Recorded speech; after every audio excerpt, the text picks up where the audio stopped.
ಬಾಲಕೃಷ್ಣ ಅವರು ಸರ್ ಒಂದು ಆರೋಪವನ್ನು ಮಾಡಿದ್ದಾರೆ.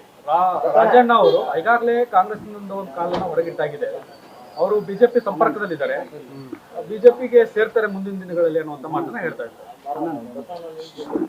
ಬಾಲಕೃಷ್ಣ ಅವರು ನಮ್ಮ ಪಕ್ಷದಲ್ಲಿ ಶಾಸಕರಿದ್ದಾರೆ. ನಮ್ಮ ಪಕ್ಷಕ್ಕೆ ಸೇರ್ಪಡೆ ಆಗಿಂತ ಮುಂಚೆ ಯಾವ ಪಕ್ಷದಲ್ಲಿ ಬಂದ್ರಪ್ಪ? ಬಿಜೆಪಿನೂ ಮುಗಿಸಿದ್ದಾರೆ, JDS ಮುಗಿಸಿದ್ದಾರೆ. JDS ಅಲ್ಲೂ ಶಾಸಕರಿದ್ರು, ನಮ್ಮ ಪಕ್ಷದಲ್ಲೂ ಬಂದು ಒಂದು ಬಾರಿ ಸೋತು ಈ ಬಾರಿ ಗೆದ್ದಿದ್ದಾರೆ. ಈಗ ಒಬ್ಬೊಬ್ರು ಏನಾಗ್ಬಿಟ್ಟಿದ್ದಾರೆ ಅಂತ ಹೇಳಿದ್ರೆ, ಈಗ ಹೌದು ರಾಜಣ್ಣ ಅವರು ಶಾಸಕರಿದ್ದಾರೆ, ಮಂತ್ರಿ ಇದ್ರು, ಕಾಣದ ಕೈಗಳಿಂದ ಮಂತ್ರಿಗಿರಿ ತೆಗೆದ್ರು ಆಯ್ತನಪ್ಪ. ಅದೆಲ್ಲ ನಿಮ್ಗಳಿಗೆಲ್ಲ ಗೊತ್ತೇ ಇದೆ. ಇಡೀ ರಾಜ್ಯದಲ್ಲೂ ಅವೆಲ್ಲ ಏನೇನು ಆಗಿದೆ ಅನ್ನೋದು ಎಲ್ಲ ಪ್ರತಿ ಜನಕ್ಕೂ ಗೊತ್ತಿದೆ. ಈ ಒಬ್ಬೊಬ್ರಿಗೆ ಏನಾಗುತ್ತೆ ಅಂತ ಹೇಳಿದ್ರೆ, ಮಾತಾಡೋದು ದಾಟಿ ತೆವಲಿರುತ್ತೆ ಒಬ್ಬೊಬ್ರಿಗೆ, ಇಲ್ಲ ತೀಟೆ ಇರುತ್ತೆ.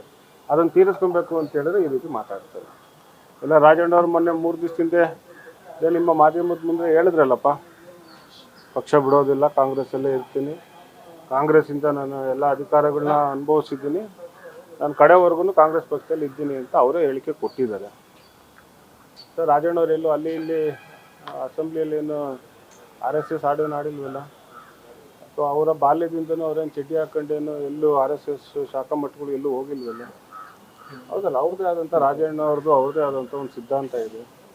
ಕಾಂಗ್ರೆಸ್ ಪಕ್ಷದಲ್ಲಿ ನಾನು ಯಾಕೆ ಇದ್ದೀನಿ ಅನ್ನೋ ಮಾತನ್ನು ಮೊನ್ನೆ ಅವರು ನಿಮ್ಗಳ ಮುಂದೆ ಮಾತಾಡಿದ್ದಾರೆ.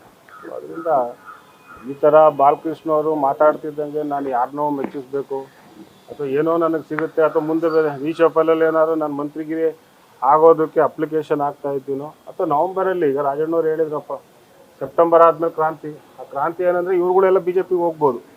ಯಾರು ನಮ್ಮ ಮೇಲೆ ಆಪಾದನೆ ಮಾಡ್ತಿದ್ದಾರೆ, ರಾಜಣ್ಣವ್ರ ಮೇಲೆ ಮಾಡ್ತಿದ್ದಾರೆ, ನಾಳೆ ಬೆಳಿಗ್ಗೆ ಇವರೇ BJPಗೆ ಹೋದರೆ ಆಶ್ಚರ್ಯ ಪಡೋಂಗಿಲ್ಲ. ಅದೇ ಮಾತನ್ನು BJP ಹಿರಿಯ ಶಾಸಕರು ಯತ್ನಾಳ್ ಮಾತಾಡಿದ್ದಾರೆ. 60-65 ಜನ ನಾನು ಕರ್ಕೊಂಬರ್ತೀನಿ, BJPಗೆ ಬರ್ತೀನಿ ಅಂತ ಮಾತನ್ನು ಯತ್ನಾಳ್ ಅವರು ಆಗಲೇ ಮಾತಾಡಿದ್ದಾರೆ. ಸೊ ಆ ಥರ ಏನಾದರೂ ನಮ್ಮ ರಾಜ್ಯದಲ್ಲಿ ಬೆಳವಣಿಗೆ ನಡೆದು ಸೆಪ್ಟೆಂಬರ್ ಕ್ರಾಂತಿ ಅಂತ ಏನು ರಾಜಣ್ಣವ್ರು ಹೇಳ್ತಾ ಇದ್ದಾರೆ, ಅದು ಸೆಪ್ಟೆಂಬರ್ ಕ್ರಾಂತಿ ಇದೇ ಇರ್ಬೋದು. ಸೊ ಅದರಿಂದ ನಾನು ಜಾಸ್ತಿ ಇದಕ್ಕೂ ಪಕ್ಷ ಬಿಡುವಂಥ ವಿಚಾರ ರಾಜಣ್ಣವರಾಗಲಿ ನಾನಾಗಲಿ ಇಲ್ಲ. ನಾವು ಇರೋವಷ್ಟು ದಿವಸ ಎಲ್ಲಿ ಇರ್ತೀವಿ, ಕಾಂಗ್ರೆಸ್ ಪಕ್ಷದಲ್ಲೇ ಇರ್ತೀವಿ.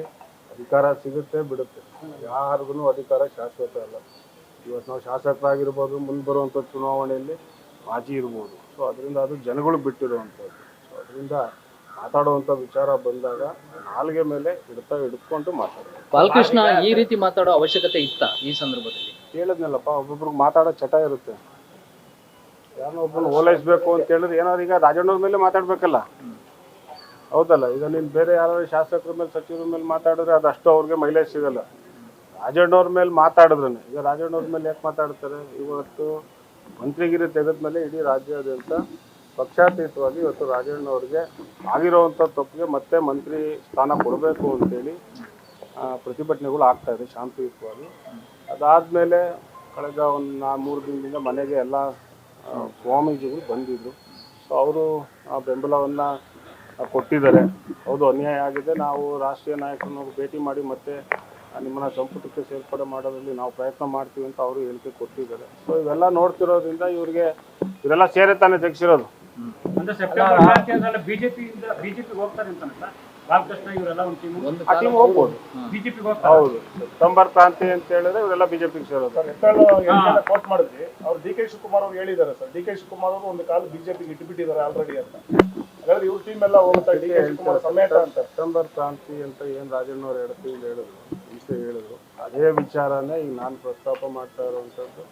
ಸೆಪ್ಟೆಂಬರ್ ಕ್ರಾಂತಿ ಅಂತ ಏನಂತ ಹೇಳಿದ್ರೆ ಎಲ್ಲ BJPಗೆ ಹೋಗ್ತಾರೆ. CM ಸ್ಥಾನಕ್ಕೋಸ್ಕರ ಈ ರೀತಿ ಮಾಡ್ತಾರೆ ಅಂತಾನೆ ಸರ್? ಯಾವ ಪಕ್ಷದಲ್ಲಾದ್ರು CM ಸ್ಥಾನ ಕೊಡ್ತೀನಿ ಅಂದ್ರೆ ಹೋಗ್ತೀನಿ ಅಂತ ಹೇಳ್ತಾರಲ್ಲ, ಹೌದಲ್ಲ, ಅದೇ ಕ್ರಾಂತಿ, ಬೇರೆ ಏನು. ರಾಜೀನಾಮೆ ಆದ್ಮೇಲೆ ಬಿಜೆಪಿ ನಾಯಕರು ಬಹಿರಂಗವಾಗಿ ಕರೆದಿದ್ರು ಬನ್ನಿ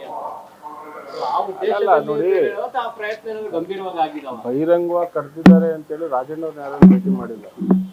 ಸ್ವಾಭಾವಿಕವಾಗಿ ಕರೀತಾರೆ, ಕರೆದಿಲ್ಲ ಅಂತೇಳಿ. ಈಗ ರಾಜಣ್ಣವರು ಅಂತಲ್ಲ, ಬೇರೆ ಯಾರಿಗಾರು ಈ ಥರ ಸಮಸ್ಯೆ ಆಗಿದ್ರು ಕರೆಯೋವಂಥದ್ದು ಸಹಜ, ಹೌದಲ್ಲ. ಏನು ರಾಜಣ್ಣವ್ರೇನು ಯಾವುದು ಹಗರಣ ಮಾಡಿ ಸಿಗಾಕೊಂಡು ರಾಜೀನಾಮೆ ಕೊಟ್ಟಿಲ್ಲಪ್ಪ.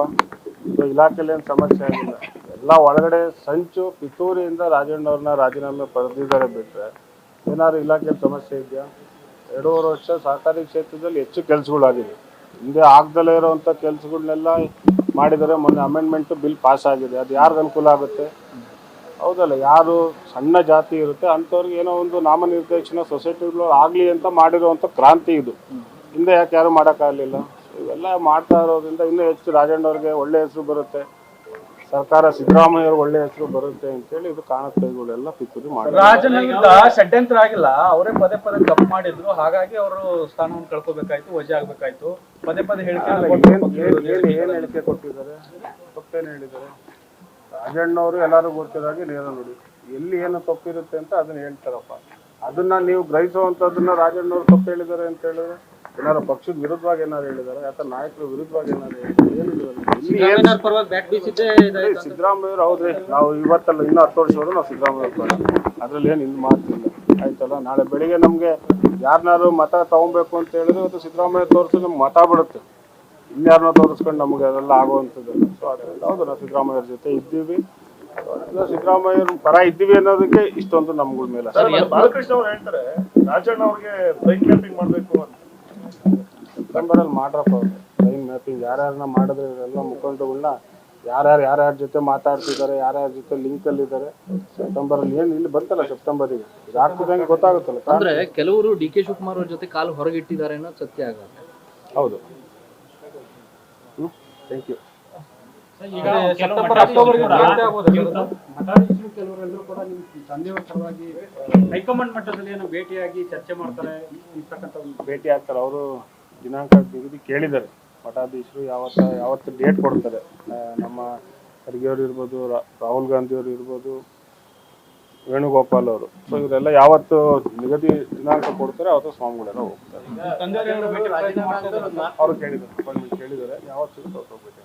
ಸಿಎಂ ಏನಾದ್ರು ನನ್ನ ವಜಾ ಹಿಂದೆ ಒಂದು ಷಡ್ಯಂತ್ರ ಇದೆ ಅಂತ, ಈಗ ದೆಹಲಿಗೆ ಹೋಗಿ ಬಂದ ಮೇಲೆ ಷಡ್ಯಂತ್ರ ಬಹಿರಂಗ ಮಾಡ್ತೀನಿ ಅಂತ ಹೇಳಿದ್ದಾರೆ.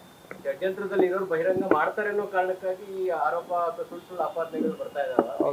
ಹೌದು ಅನ್ಸುತ್ತೆ, ಇವೆಲ್ಲ ಆಪಾದನೆಗಳು ನೋಡಿದ್ರೆ ಅದು ರಾಜಣ್ಣವ್ರು ಹೇಳೋದು ಸತ್ಯ ಅಂತ. Yes sir, thank you sir. CM ಅನ್ನ ಕರೆದು ಮಾತಾಡಿದ್ರ ತಮ್ಮ ಹತ್ರ, ತಂದೆಯವ್ರ ಹತ್ರ ಡೆಲ್ಲಿಗೆ ಹೋಗಿ ಮಾತಾಡಿದ್ದಾರೆ. ಅವ್ರು ಏನ್ ಮಾತಾಡಿದ್ದಾರೆ ಅನ್ನೋಂಥ ಮಾಹಿತಿ ನನ್ನ ಹತ್ರ. ಸರ್ ಇನ್ನೊಂದು, ಈ ಸಚಿವ ಸ್ಥಾನವನ್ನ ST 2 ಸಲ ಸಚಿವ ಸ್ಥಾನ ಇದರಿಂದ ವಂಚನೆ ಆದಂಗೆ ಆಯ್ತು. ಹೌದು, ಮತ್ತೆ ಅದೇ ಕಮ್ಯುನಿಟಿ ಕೊಡಬೇಕು ಅನ್ನುವಂಥದ್ದು ಇದೆ. ಹೌದು. ಸಮುದಾಯದ ಯಾರೇ ಹಿರಿಯರು ಇರ್ಬೋದು ಅಥವಾ ನಿಮ್ಮ ಹೆಸರು ಕೂಡ ಕೇಳಿ ಬರ್ತಾ ಇದೆ. ನಮ್ಮ ಅಭಿಪ್ರಾಯ ಏನು ಸರ್? ಅಲ್ಲ ಹೌದಲ್ಲ, ಈಗ ನಾವು 15 ಜನ ಶಾಸಕರಿದ್ದೀವಿ, ಜನರಲ್ ಕಾನ್ಸ್ಟಿಟ್ಯೂನ್ಸಿಯಲ್ಲಿ ಗೆದ್ದಿರುವಂಥ 2 ಶಾಸಕರಿದ್ದಾರೆ, ಅದರಲ್ಲಿ ರಥೇಂದ್ರ ರಾಜಣ್ಣವರು ಹೋಗ್ತೀವಿ. ಈಗ 2 ಸಚಿವ ಸ್ಥಾನ ST ಜನಾಂಗದಲ್ಲಿ ಹೋಗಿರೋದ್ರಿಂದ ಅದೇ ಜಾತಿಯವರಿಗೆ ಕೊಡಬೇಕು ಅನ್ನೋವಂಥ ಕೂಗು.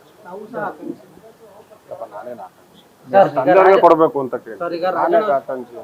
ರಾಜಣ್ಣ ಸರ್ ಒಂದು ಮಾತು ಹೇಳಿದ್ದಾರೆ ಸರ್, ಮತ್ತೆ ಇದೇ ಗೌರ್ಮೆಂಟ್ ಅಲ್ಲಿ ನಾನು ಮಂತ್ರಿ ಆಗ್ತೀನಿ ಅಂತ. ಏನ್ ವಿಶ್ವಾಸ ಸರ್ ರಾಜಕೀಯ? ಅಲ್ಲ, ಹೋಗಿ ನಾವು ಅದನ್ನ ಅಂದಟ್ ಮಾಡ್ತೀವಿ. ರಾಷ್ಟ್ರೀಯ ನಾಯಕರು ಏನಿದ್ದಾರೆ, ಏನಾಗಿದೆ ಹಿಂದೆ ಪಿತ್ತೂರಲ್ಲಿ ಇವ್ರು ಏನು ತೋರಿಸಿದ್ರು ಅದನ್ನ ನಾವು ಬ್ರೀಫ್ ಮಾಡ್ತೀವಿ. ಬ್ರೀಫ್ ಮಾಡಿದ್ಮೇಲೆ ಮುಂದೆ ಕೊಡ್ತೀವಿ ಅಂತ ಭಾವನೆಯೂ ನಮ್ಮಲ್ಲಿದೆ. ರಾಷ್ಟ್ರೀಯ ನಾಯಕ ರಾಜಣ್ಣ ಅವರನ್ನ ಯಾವುದೇ ಶಕ್ತಿ ತಡೆಯೋದಿಲ್ಲ, ಕಾಂಗ್ರೆಸ್ನಲ್ಲಿ ಇಲ್ಲ ಅಂತೀರಾ?